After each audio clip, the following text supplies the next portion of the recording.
Help me reach 5,000 subscribers. Support the video with a like and leave your thoughts in the comments. I read everyone. Thank you. She came in at 1:23 in the morning, loud at the door like she forgot how keys work. I was on the couch, sports muttering on mute, a half-drunk glass of water sweating a ring into the coffee table I built back when home meant something. She looked at me with that amused face she saved for when I did something loyal. "Ah," she sang, dropping her heels by the door. My faithful little porch dog kept watch. "Did you wag?" "Doors open," I answered, remote still in my hand.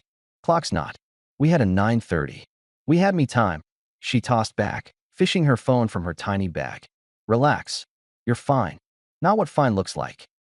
She clicked on the lamp, flooding the room in cheap yellow. "You're doing that thing again. The worried husband routine. It's clingy. It's called being married," I said. 9:30 means 9:30. If it's midnight, I want a heads up. If it's 1, I want a reason. She smirked, scrolling. "And I want a husband who doesn't pace by the window." "You waiting like this?" "Kinda embarrassing." I stood. "Then don't make me wait." She laughed low. "You're adorable when you pretend you have rules." I killed the lamp. "New rule," I said in the dark. "I don't wait up again." If I'd known where this was headed, I'd have started packing that night. In the morning I made eggs because I always made eggs. The house smelled like butter and coffee, and she drifted in with that fresh salon scent she wore when she wasn't sleeping here. She sat, took a fork, barely touched anything. "You're quiet," she said. "I told you the rule." I slid a plate her way. "Sundown means check-in or change of plan. If you want your own schedule, you can have it. But I'm not the porch light." She stabbed a yolk and watched it run. "So now I need permission to live." "You need respect to share a life?" I replied. I pulled my phone and opened the shared calendar. "I removed myself from your after-work events. Don't sync me unless it involves both of us. I'm done covering the gaps." She tilted her head. "Covering? Like what?" "Like calling your sister when you go missing. Like telling your boss you were sick when you weren't. Like explaining to my friends why you didn't show." "That's dramatic." She elbowed the plate away. "Also, stop talking to my family. Boundaries, remember? You like boundaries?" I took a sip of coffee. "Great. Tonight, I'm at the shop late. Tomorrow, I'm hiking with Carl. Saturday, I've got the garage. If you need me, text. If I'm not available, you'll adapt." She blew a breath through her nose, the tiniest laugh. "So independent. You still doing date night tomorrow, or am I penciled out?" "We can still go," I said, "if you're there at 7. Or," she tapped her mug, nails soft on ceramic. "Or I eat, and you enjoy your night." She stared a beat. "You're weird lately." "Lately has reasons," I said. "You know the reasons." "Or you made them up," she countered.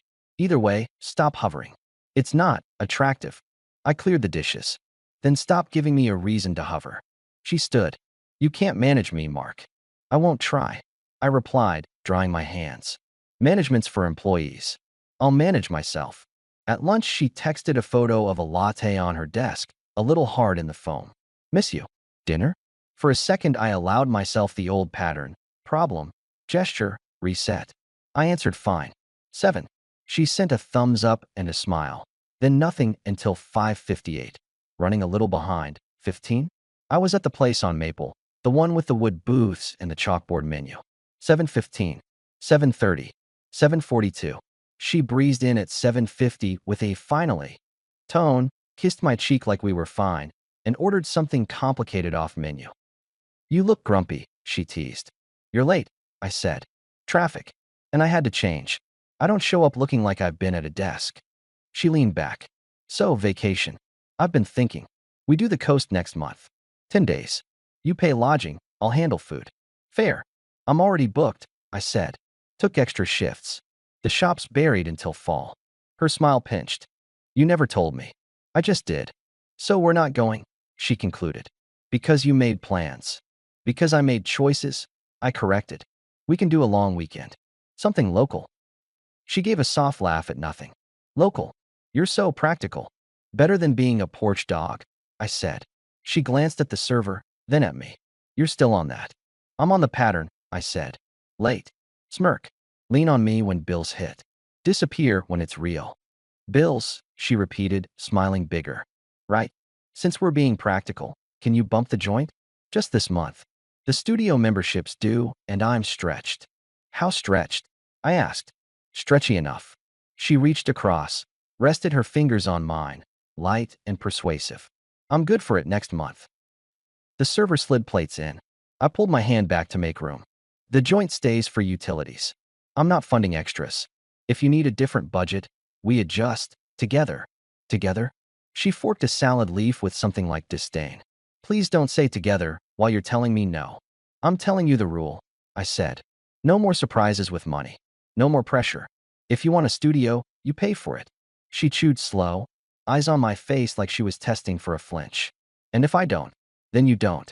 She smiled kindly, like I was a toddler holding a plastic sword. You know how this makes you look, right? Like a man with a backbone. I wiped my mouth and set the napkin on the table. We good for a quick walk after? Or you need to run? She watched me a long beat and then softened. Let's walk, she said, bright all over, as if I'd passed some exam. I miss those. We used to be good at them. We walked around the block. She slid her hand through my arm. She told me about a new project at her studio, a younger group she was mentoring, nights that ran long. Every other sentence had a pronoun with no name behind it. They invited. They stayed after. They all went out. I listened and filed the details. When we got home, she was warm for a night, the way a couple is warm when they are trying to pretend everything is still in place. I didn't hate it. I just kept my distance inside my own head. Friday, I left early for the shop. Dave had a carburetor on the bench and a radio bumping an old game. Gina from the next bay leaned on the toolbox and asked about the house. Good, she said. You look tired. Learning new rules, I said, tightening a clamp. You ever see someone change the locks without touching the door? It's that. Dave smirked. You finally telling her no? I'm telling me yes, I said. Baby steps. That night, she texted at 9, girls' night. Home late. No requests. No emoji. No location. I didn't reply. I went to bed at 10, guest room, door cracked. At 1, the front door opened quiet, like a cat joke. I heard heels on the mat. I didn't bother. The next morning, she found me in the garage resizing a shelf. You didn't wait up, she said. You got the memo, I answered. You're being weird. She crossed her arms. Also, I need your truck Monday. My car's in for tires. I'm using it, I said. Parts pick up. Ask Dave for a ride or rent one. She smiled small. You're really making it hard to like you. I set the level on the wood. You don't have to like me to respect me. She hovered a second, then lowered her voice like we were in on a secret. Okay, listen. I might have pushed. Sorry. It's been a week. The girls are doing a weekend in the mountains next month. I'm going because if I don't, I'll go crazy. I need you to fix the schedule and cover the house stuff. Cool. That's not an apology, I said. That's a request dressed as one. Fine, she said. I'm requesting. Happy. No. Here's what I can do. I took a pencil and wrote on the wood, a dumb impulse to make it visual. You're gone. You handle your own expenses. I'll cover the lights and water.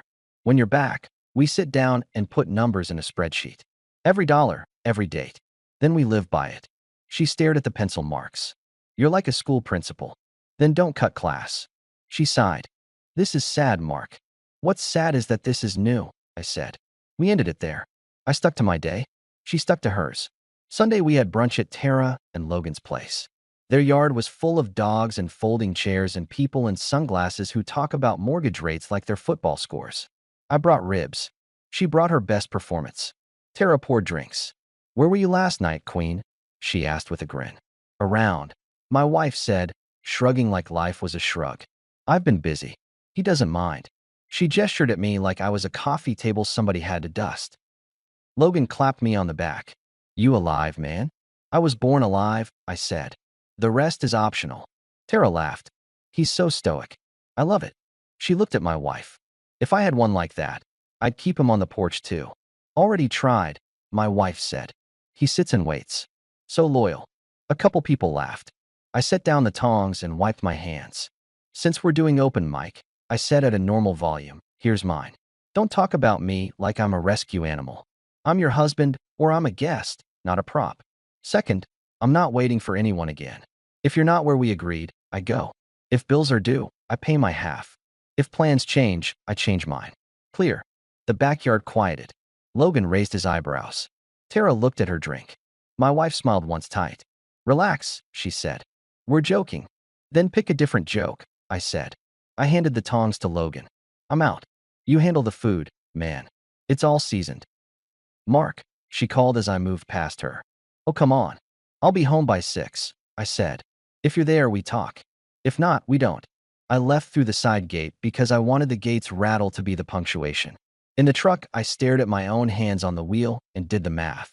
Every time she pushed, she wanted something bigger on the other side. Money, freedom from responsibility, applause. The jabs weren't random, they were tools. At home, I took the shared debit off autopay for anything that wasn't basic. I printed a list of what I'd cover and taped it inside the pantry where I kept nails and batteries. I changed my phone to Do Not Disturb after 10. Then I packed a duffel with 3 days of clothes and stuck it behind the tool chest. Insurance, not drama. At 6:20, she came in with the smell of other people's patio smoke in her hair. You're ridiculous, she said by way of hello. I'm consistent, I answered. We said 6. It's 6:20. Let's keep it short. She tossed her bag on the chair. Fine. I don't like ultimatums. There are boundaries with clocks, I said. Same difference. She paced to the window, then back. You've turned cold. I've turned off, I corrected. Different thing. She rubbed her arms like she was chilly even though the air wasn't. I'm trying, she said suddenly, flipping tone like a coin. I cooked for us last night. I text you. I went to brunch. I show up. You cooked because you needed a favor, I said. You text because I stopped chasing. You went to brunch to perform. I'm not grading you. I'm pointing out the pattern. She stared at me with that patient look people use on kids throwing fits. You'll feel better after some time. Let it pass. Listen to yourself, I said. You're not in this. The problem is you're obsessed with respect, she said. You make it a job. It's exhausting. The problem is you think it's optional, I answered. It's the floor. She went quiet, then shifted again, soft voice, careful eyes. Okay, I hear you. I'll try to be home more. I'll let you know if I'm late. Happy. She stepped close and touched my chest like that solved things. I glanced at her hand and then at her face. I'm not looking for sweet moods, I said. I'm looking for a partner. She pulled back. Don't push it, she said, color rising. I offered peace. Peace without truth is just quiet, I said. I don't need quiet that bad. She let out a short sound and walked away, phone already up, attention already elsewhere. That night she slept in the main room. I stayed in the guest room and slept fine. On Wednesday, I had a presentation at the shop's client night. She came in late and made a show of cheering from the back, overly supportive, hugging me in front of people I manage. This guy, she told Gina, he's the best. Took me years to train him. Laughter scattered around like crumbs. I smiled, shook hands, and used my clipboard as a shield. After, she wrapped both arms around my neck. See, she said, I can be sweet. You were sweet like a billboard, I said. You trying to sell something? She tilted her head. As a matter of fact, my car insurance guy says if my name's on the truck, rates drop for both of us.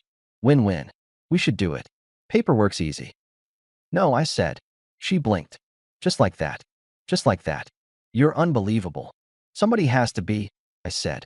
The next week, Kara hosted a wine night. I had 2 friends I respected, both in town for a job, and she insisted they come. You need community, she said like a coach passing out water bottles. I didn't want to go, but I didn't want to hide either. We showed up, me with a 6-pack of sparkling water, her with a story already formed. Kara's living room was soft furniture and loud voices. Music was background noise. Women did the talking that night. The men formed an island near the bookshelf pretending to care about hardwood. Kara pointed at me with her glass. How's married life, Mark? You keeping our girl in line? I chipped the edge off my smile. She's not a fence post. My wife slid in front of me like a presenter stepping to the mic. He tries, she told the room, grin bright. He waits at the window, keeps track, does the chores. Such a good boy. Nervous laughter. Not just from them, from me, too. Habit.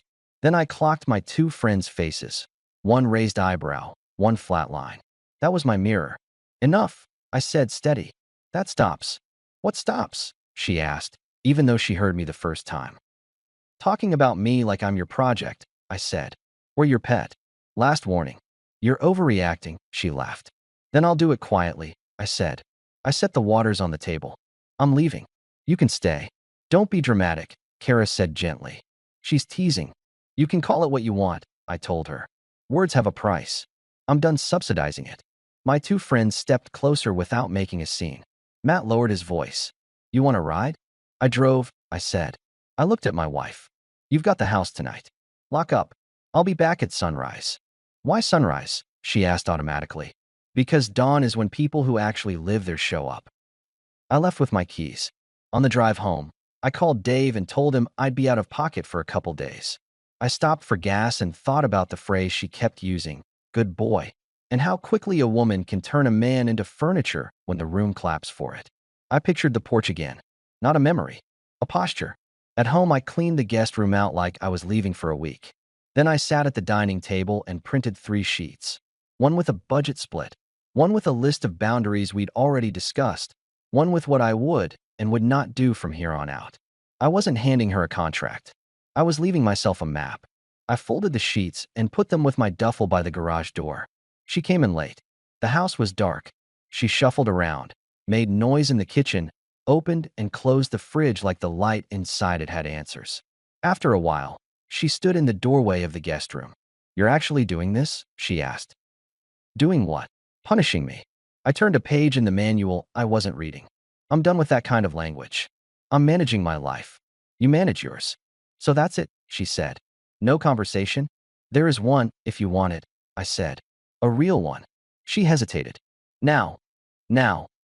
We sat at the kitchen table. Streetlight pushed through the blinds and put lines on everything. She folded her arms and started with the script. You've been distant, she said. I matched you, I said. You don't trust, she went on. I watch patterns, I replied. You're making me feel policed. You're making me feel irrelevant. She looked down at the table, then at me with a face I didn't recognize. Tired, maybe, or just finally unmasked. What do you want from me? She asked. Truth, I said, so I can make decisions. Truth about what? I let a long second stand. What don't you like about our marriage? She didn't blink. She just chose a switch and flipped it. That it's with you. There was no echo after that. Just an empty space I could walk through.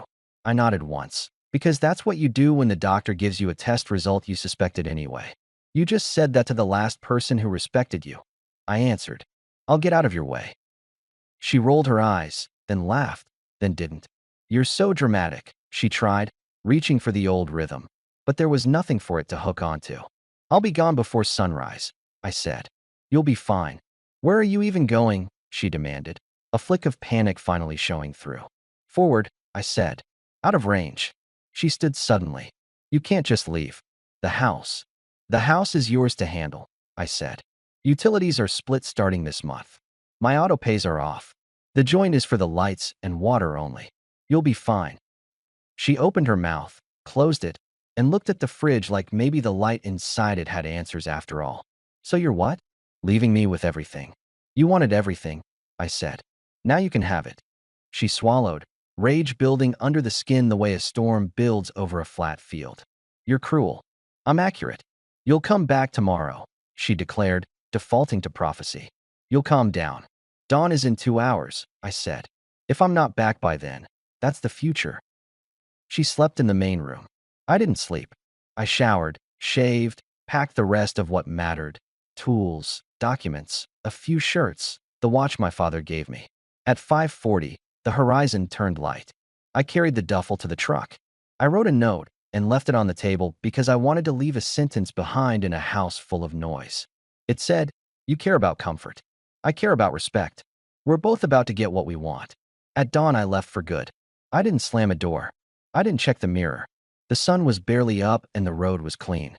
I drove to the little place by the river I'd found online 2 weeks earlier when I pretended I was searching for fishing spots. The landlord met me with keys and a form. First month, last month, end of story. I moved the duffel in and hung my shirts on 2 nails. No ceremony. At 8, I texted Logan. I'm out. Don't pick sides. Then Dave. Won't be in today. Tell Gina she's got point. Then my sister. I'm fine. Don't call her. I turned my phone face down and let the quiet happen. At noon she called. I didn't answer. She texted a paragraph. We need to talk. This is insane. You can't do this. Think of the house. Think of all we built. Be an adult. At 2, she sent a photo of the pantry papers with a caption, "You really printed rules?" At 3, a short clip of our living room, neat and empty, with the sound off. The digital equivalent of standing at a window waiting for headlights. By evening, she tried soft again. "I made dinner," it read. "Come home." I left it unread. I took a walk by the river, watched a kid ride a bike too fast, watched a man in a suit toss a sandwich crust to the water and miss. The ordinary world kept going like I hadn't just moved out of my life. The next day, I called the utility companies and split accounts formally. No drama on the phone, just email addresses and numbers. I canceled the 2 subscriptions I paid that she used more than I did. Grown-up decisions. I took my name off the delivery services. I took the spare key from Tara's junk drawer when I stopped by after work for a box I'd left there, told her I was done playing house in her living room too. "Is this really happening?" she asked low. "It already happened," I said. "Don't be stubborn," she tried. "Stubborn is staying," I told her. "You're hurting her," she said. She made her statements. I said, "I'm making mine." At work, they asked a lot of quiet questions they didn't say out loud. I gave them what they needed. I'm good. Focused. We have deadlines. My productivity jumped because there was nothing to go home to except a small clean room and a bed that didn't judge me. She kept calling. Day 3 was angry. Day 4 was bargaining. Day 5 was sugar. "I get it," she wrote. I pushed. I made jokes. I stayed out. "But we can fix this. Come home. We'll start over. I'll put my schedule in the calendar. I'll stop with the girls' nights for a while. We'll do therapy like you wanted. Let me show you." I read it twice. Then I typed exactly what I meant. "I believe you're capable of doing all of that with someone. It won't be me." That night, I slept like a person who had finally stopped putting his own future on hold. The fallout wasn't cinematic. It was bills at first. She texted a photo of the electric statement with "you're paying half" underlined like a threat. I sent my half and the receipt. The gas came due. I sent my portion exactly. She didn't get to bait me with money. She tried to get me to sign off on adding her name to the truck. I answered with a one-liner, "Not happening." She asked, no, instructed, that I let her keep my shop membership because she liked the classes they offered in the back room. I canceled it for me and told her to open her own. She called me childish. I offered silence. Tara ran into me at the hardware store aisle, where grown men pretend they know things about plumbing. She looked careful, like she was approaching a wild animal. "She's not doing great," Tara said. "She has what she wanted," I replied. "She wanted you to chase," Tara said quietly. "You always did." "I retired," I said. "She misses you," she tried. "She misses control," I corrected. "Different product." "She told me you left at dawn," Tara added, like that time mattered. "Best light of the day," I said. Word got around our little circle that we were taking space. I didn't correct anyone because I didn't care. I showed up where I said I'd show up. I skipped what I didn't. When people asked dumb prying questions, I smiled and redirected. When someone cracked a joke about porch dogs in my hearing, I looked at them long enough to make the point and then kept moving. About 3 weeks in, she asked if I could come by to get the last of your stuff. It was a test and an ambush, I knew from the text cadence. I went anyway because leaving things behind is how you get called back to pick them up for months. I parked on the street and walked in like a contractor doing a final inspection. She'd done the place up like a set. Candles, music, a bottle open on the counter. She wore something she knew used to work on me. "You look good," she said carefully. "So do you." I answered neutral. "Where's my gear?" "In the bedroom," she said. "But can we talk first?" "We can walk and talk," I said. "I'm not staying." She inhaled like she might argue, and then switched to honey. "Okay, I hear you. I want to say sorry." "For what?" I asked without moving. "For being dismissive," she said. "For the jokes. For staying out. For making you feel small." "You did more than make me feel," I said. "You performed it. You trained a room. That takes practice." She held my eyes. "I know. It's ugly. I'm embarrassed." "Embarrassment is an audience emotion," I said. "There's no audience here." "I love you," she pushed. "I love the man I am when I'm respected," I said. "I don't love this version." So I left him behind too. "So there's nothing?" she asked softly. "There's a door behind me," I said. "And your life in front of you. Can we at least sell the house and—" "No," I cut in. "You want it, you keep it. All of it. That includes upkeep, the roof you wanted, the payment you said was easy. That's the price. You can always sell later." Her jaw set. You're trying to punish me with comfort responsibility. That's twisted. I'm saying you chased freedom like it was a sale item, I said. Now own it at full price. She looked past me to the hall. Maybe to buy time. People will think you're cruel, she said. People can think, I said. I can live. I took my last boxes and left her with the candles and the music and a picture in a frame where we were laughing at something that wasn't funny anymore. 3 months later, I had a rhythm. Mornings at the shop, afternoons that ended when the work ended, not when a text told me how late I'd be waiting. I bought a used boat motor from a guy who didn't need it anymore. I got a little place further upriver with a garage big enough for the bench I built with Dave. I kept the truck and traded it in for nothing. It was mine. I put food in my own fridge, and it stayed there until I ate it. Simple victories matter more than movies tell you they do. I didn't badmouth her. I didn't keep a burned book of what she did. I kept one sentence in my head like a compass. I am not furniture. I am not a porch dog. The calendar synced with no one's life but mine. When I went hiking with Carl, I came home when I said I would, only because I said I would. On Sundays, I sat at a diner counter and read a paper instead of scanning rooms for her mood. When I dated, a woman named Nora who asked direct questions and didn't use them as weapons. I told her on the first night, I don't chase. I show up or I don't.